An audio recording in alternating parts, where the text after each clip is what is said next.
Hey, friends, and welcome back to Real Mom Talks with Rosie. Every mom has a story, and today I'm so excited to introduce you to my dear friend Denise. She's a woman of wisdom, faith, and honesty, and I know her story is going to bless you. We're talking about connection, grace, and the real moments of motherhood. The ones that challenge us, shape us, and remind us we're not alone. So grab your coffee or your quiet corner and let's dive into this heartfelt conversation. This is my Mm, friend Denise. Yes, we rock. Okay. Hi, Denise. Hi, Rosie. Thank you so much for joining me Oh, today. so happy to be here. Super happy. Tell us a little bit about motherhood, your journey, and what has surprised you the most about being a mom. Okay, so I'm a mom of it's for 28 years. Okay, actually, I think I've been a mom for longer just because I'm a teacher. So so I got a little practice in with other people's kids, just to learn about the whole idea of how to treat children and learn how to engage behaviors and disengage behaviors, that sort of thing. So that definitely helped whenever I decided to take on the journey of motherhood. Um, One of the things that I think surprised me most about being a mom is that, a lot of people are like, well, they're raised in the same household. Um, how are they so different? And they are, honestly. And that's how you should treat them as such. You should treat them as different. Watch them, you know, teach them the same values or morals because really we have a foundation of that. The things we expect, the kindness, the caring, the being respectful. Those are the baselines, right? But after that, what they want to be when they grow up, what they want to do, the activities that they select, Yeah. you have to kind of watch, that piece, and then find what interests them, find what seizes their brain moments, and then engage them in it. As soon as you find that piece, make sure you tackle it. Yeah, that's so important, right? So, Denise, what is one way that you connect with your children intentionally, especially during busy weeks? So, I have grown children. Mm-hmm. So, we actually intentionally try to, one, do church every Sunday with our older son who is in town with us. So he goes to church with us. We have lunch with him afterwards. So it makes it not just church, but also, like the social side after that. We connect with my younger son, who is in the Navy off, off in another country. So we actually try to contact each other almost every day. Yeah. As long as he's not out, on the ship where he can't contact me. So we'll do FaceTime, the WhatsApp, that sort of thing. And just sometimes it's just like, hey, how's your day? Did you have a good day? Tell me about something exciting that Yeah. happened. One time it was just a conversation just about the fact that he bought a puzzle, it was a big giant puzzle, and when he got most of it done, other than the sky pieces, which are very hard, the sky pieces, he says, but he couldn't find a piece. So it was like the whole conversation about that, but you still listen as a parent, Yeah. and you still have that conversation, and you still enjoy that because, in the end, you want them to feel heard. Right. And Right. I think, being intentional about listening to their stories is really hard whenever you don't have that relationship. So Yeah. build that relationship where you're talking with them all the time, doing things with them all the Mhm. time as well. Like when they were younger, you know, they were video game kids, Yeah. right? Yeah. And I made sure I played the video games that they played because that was their interest. Yeah. If they were interested in going somewhere, I made sure I was the mom that took them there because I was like, I want to be that mom. I don't want to Yeah. be the mom that sends them with somebody else's Right. mom. I want to be the mom that takes them to the places Right. and get to see it. Because you have these kids for only this short period of time where you get to Yeah. see them just nurture and grow, and Right. that's the fun part. I know. I love that so much. And now that you talk about video games, it reminds me of my boys are also big time video gamers, and I just did not know how to connect with them. All they wanted to do was video games, video games. So I said, okay, I'm just gonna sit with them and just Teach me. ask questions. And I'm like, what's the purpose of this game? Why are you shooting that person? And the whole gaming, and Yeah. Well, sometimes the you the, feel like the the weapons is buttons. a bad Oh, thing, but it's not necessarily bad because it's helping them strategize and think of ways to to beat the game and ways to work with others in the game, and they Exactly. meet friends. And So honestly, I mean, as long as it doesn't get taken out of the game, yeah, it's actually a way to release some of that tension. I think that's what gaming does yeah, with especially young boys. yeah, I mean, when before electronics or yeah, computers or whatever, I mean, they would play Indians or cowboys or yeah, things like that. They yeah, would pretend. Didn't mean they were going to go and do anything crazy. It's just it right, was a pretend to release that right, inner boy tension or right, whatever. And I think girls have that too. Ways to do that. I mean, I'm a kind of a girly girl, so I don't have girls, but I probably would have raised a yeah, little bit of a girly girl, but I also have that tomboy side of me, so I'm right, hoping that I would envelope that in. I think God gave me, two great boys, and He knew, yeah, like, listen, you're more a boy mom than a yeah. girl mom. You wanted to be a girl mom because this is I know when the first time I found out I was having a boy and not a girl, I was kind of sad. I'm not gonna lie, but God knew that these were for me, No, and I love them both dearly. So, that's awesome. That is awesome. So Denise, how has your faith changed the way you parent? so I'm a Christian. I believe in God. I believe in Jesus Christ. So my faith is really based on the fact that forgiveness, right? Just know that, thank God, that when we make mistakes, that somebody is going to forgive us for Right. them, right? Yeah. And we are always sinning, unfortunately. Yeah. And we just like, hey, listen, I know Yeah. this happened. And I think when you go through that as your own self growing up in Hmm. that faith of Christ, you raise your kids that way. Yeah. And so when they mess up, you have to say, okay, God forgave me and continues to forgive me. So Right. I need to forgive them, help them, shape them, guide them. Right. And then, hopefully they'll learn from it and not continue Right. in that path. And honestly, I've been very blessed with two great sons who really didn't do anything significant that I think a lot of young people these days, I mean, Yeah. their generation have done. I mean, they were never really heavy drinkers or they never smoked. Yeah. That was one of the things that I remember. This is a great story, by the way. So, so always when they were growing up, I'm like, bad people smoke, bad people smoke, bad people smoke. Then their Aunt Julie, kind of came in their lives, which is my husband's cousin, right? But we call her Aunt Julie. Yeah. And she was a smoker.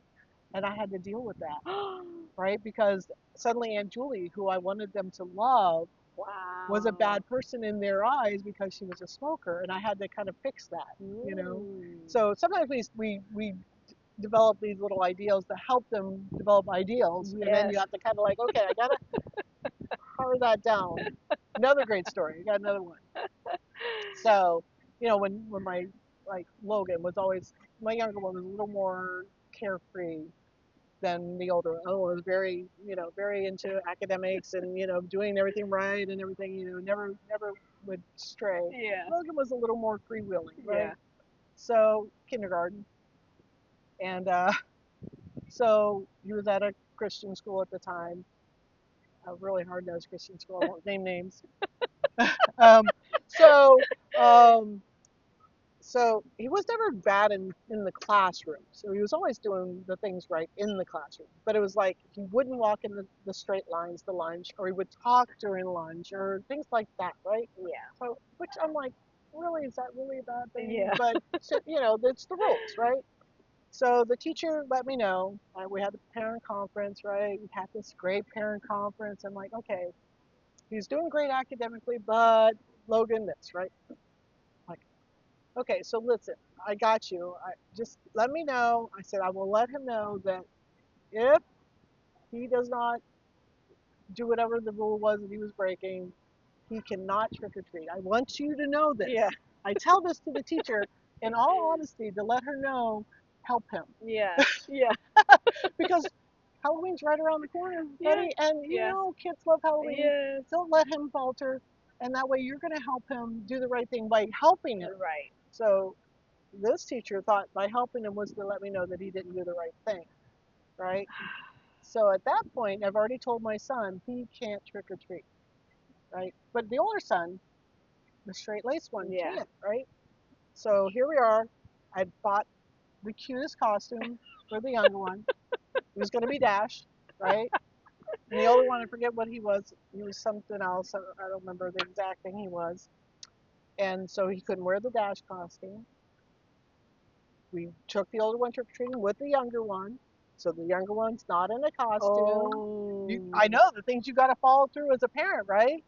It's wow. really hard, right? Yeah. So here I have the older one dressed up and the younger one not dressed up, and people are looking at me, right? And I'm like, and so we go up, and the older ones go trick or treat, and the other one would be there, just standing there, and they're like, "Well, what are you?" And he would say, "I am nothing." And they're like, "Well, you're nothing." "Yes, I am nothing. Would you like some candy?" And he would say, "No, I cannot have candy because I was bad at school." And so, it's funny because you watch the faces of some of the parents, and some of Yeah. the parents were like, "You," Yeah. Yeah. and some of the parents were like, like Yeah. that. So you didn't know what thing you wanted to, what's leg you wanted to stand on. Right. My story to you is be careful what you tell your kids on what the punishment's going to be because you got to follow You through. have to follow You through. have to follow through. Now he did learn a lesson, but I learned a lesson on that Yeah. too, right? Yeah. Because one, I missed out on the trick or treat that my kid was going to dress up as Dash No. and be like, because they only Yeah. dress up so cute, Yeah. only A so certain so amount of many so years. certain amount of years. So I missed out a really cute year, Yeah. right? Because I made that rule Right. on something that really was not a Yeah. significant thing that he did. I mean, he didn't kill anybody. Right. He didn't like torture kids in the classroom. He wasn't Yeah. mean to the teacher. He wasn't, Yeah. but again, but I would say if you say something, you have to follow through. So That's be careful true. what you say. That's true. Yeah. And he held his stand. He's like I was he amazed. knows why he was punished and he's going to share with And others. that's what I was amazed. But it was just the cutest thing because literally that's how he sounded. I am nothing because I was bad at school. And Wow. I'm like, well, there you go. I love that story. Okay, Denise. I do have a question that's very important because I do get this question from my social media following. And what do you do when you start feeling disconnected from your kids? Like, what are some advices that you could give mothers who are actually struggling connecting with their kids? Well, I think, you know, it, it's a hard question for me to answer because I've always been connected with my kids. Every once in a while, maybe a sidebar that I'm like, hey, what's going on? Why don't you like me today? Yeah. Right? I'm really fun and a happy person. What the heck's going on? Right? I mean, so, I think one of the things, don't take it so personally because they might be going through something you don't know. So you got to delve a little deeper. Right. Um, it might be something that has nothing to do with you. And so you got to maybe let it roll a little bit, Yeah. but don't let it go too long. Really, I think really letting them know that you're their advocate. You're there for them. Um, I got another story. I got good stories No, with please, kids, please right? share. So I remember my son, his first year in high school, right? So we went to a football game. It was us, the family, right? So, I'm out of high school. So my high schoolers love Mrs. Spence. Mrs. Spence, right? They're all like about Mrs. Spence, right? Yeah. So we go to this football game, and he's new in high school. So I think he thought he had to not associate himself with his parents because he was in high Okay. school, right? Hmm. And so we went to the football game, and it wasn't like the typical son that with us. Like, I was like feeling like, what's this vibe? What's going on, right? Like, it was like, hey, Aaron, blah, blah, and he would like almost ignore you, right? Cold, a little Yeah, cold. a little cold. I'm like, what's going on with that? And it was making me kind of angry, actually. It was Yeah. making me kind of like, and then other kids like that were at this football game that knew me were like, Mrs. Spence, hey, and then they're hugging me, and I'm like, my kid's not hugging me. Why are other people's kids liking me better than my own kid Right. right now, right? Yeah. So I was a little baby about it, honestly. So I started ignoring him. I took on that stance, and I'm like, you know what? So the rest of the time, I was just Mrs. Spence and not mom. and was, really happy freewheeling. And then when we were leaving, I'm like, he wanted to suddenly have a conversation with me, right, Oh, on the way out the door. Not while we were there, on the way out the door, where he normally would be having conversations with me. yeah. And I was like, I am not having that conversation right now. I'm like, and he was momming me, mom, mom. And I was like, nope, nope. I'm not talking to you right now. I didn't say it. I'm just like, I'm going to hold my ground on this because that's how you were treating me, right? Just to let him feel a little bit of like how Right, you're treating me. right. And so when we got to the car and he finally asked, he goes, how come you weren't answering me? I said, because when we were at the game, you weren't answering me.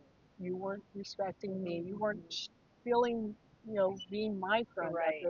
this time. And not that parents have to be your friend, but they should be a little Yeah. bit. Yeah. You should feel that love back and forth with each other. Right. And so I think you have to, like if you're feeling that disconnect, you have to let them know what you're Right. feeling too.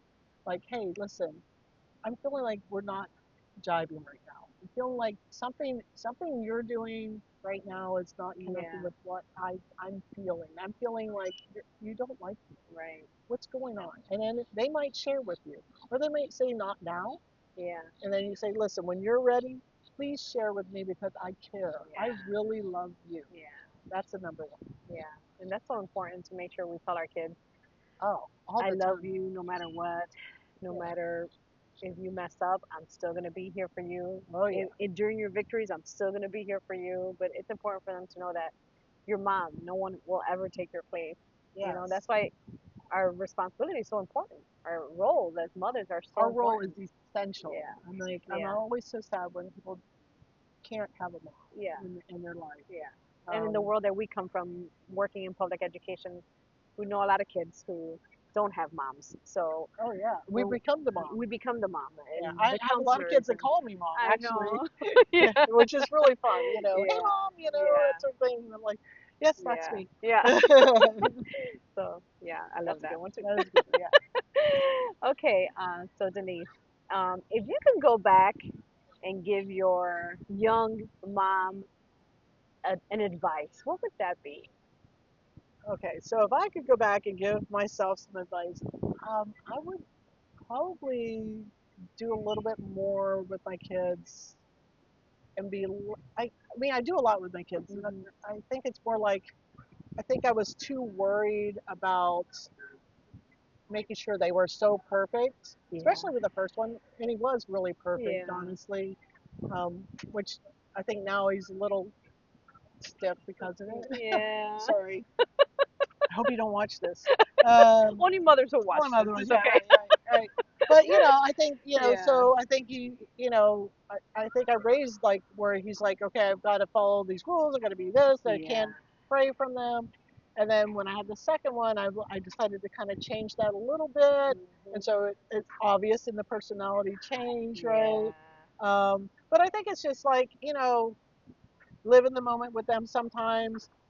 Don't be afraid to get dirty. Yeah. Don't be afraid to let them get Right. dirty. And I got to tell you, the older one, I'm like, I always made sure he was like clean and the clothes and even like whatever food I gave him, it couldn't stain his clothes, Yeah. that sort of thing. Whereas the youngest one was like, everything was all over the place. I'm like, yeah, you go, buddy. You go. It's all good. I What's a can, bib? what's a bib? Yeah, who needs a bib, right? I'm like, that's what the laundry's for. And then, if it doesn't come out, goodbye. Yeah. You get something else, right? But so yeah, live in the moment with them. Have fun with them. Sit on the ground with Yeah. them if you're, when they're little, and play with them, and Yeah. you know, watch them because they grow up I quick. know. They grow up I quick and know. enjoy it Enjoy every moment. every moment. We miss it, don't we? Oh yeah, We oh yeah. miss it. But eventually we'll get to see it Yeah. again if Yeah. they're kids. Yeah. Exactly. Yeah. Thank you so much, Denise. Oh yes. Thank you. Thank you. Love Thank you. you. Thank you. I love you too. Denise, thank you so much for sharing your heart and wisdom with us today. I know so many moms will feel seen, encouraged, and inspired by your story. To all the moms listening, remember you're not alone on this journey. Whether you're in a season of joy or challenges, God's grace is right there with you. Keep showing up with love, just like Denise reminded us today. And don't forget, if you want to share your story, I'd love to feature you on my next Real Mom Talks with Rosie. See you next time, friends.